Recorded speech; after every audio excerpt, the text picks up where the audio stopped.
on up here. I'm going to show the audience something. Okay. Alright, folks.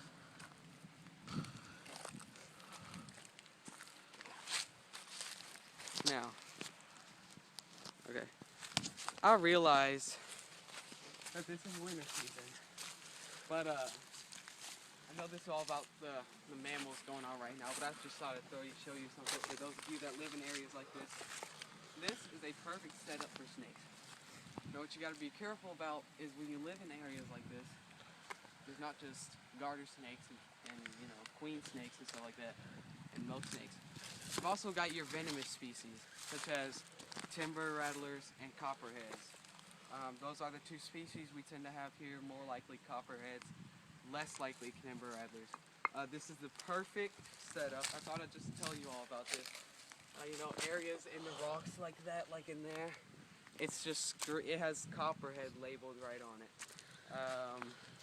Areas under there, like that, or in there, I mean, just perfect place for a copperhead or timber rattler just to be coiled up in there. This is especially a timber rattler's favorite place, but if you're a big snake finder, like copperheads and stuff like that, this is a great place to look. I just thought I'd say that. But your most likely best bet to look for them is in the summer and spring.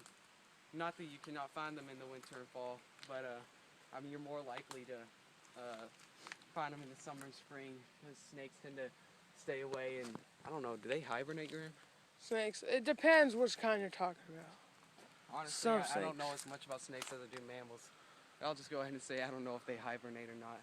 But I do know you're more likely to find them in the winter, in the summer and spring. But if you do come across a copperhead, just remember they are not wolves, they are not bear, they're not a giant bird that can just come down and eat you. It's a snake about that long. I think they're about 18 to 32 inches, normally in the 24-inch range. They're about that big around. They can get pretty big, but if you see one, I mean, it's not like the end of the world and you just think, oh my gosh, what do you do? Because, I mean, if you see one coiled up right there, I mean, you could stand right here and it might still get you, but it's best if it was about in that area to be around here. And instead of freak out and go, oh, he needs to get out of here, instead, just leave him be and just say, look at what God created, and just how lucky am I to find a copperhead and be able to see one in action ready to hurt me.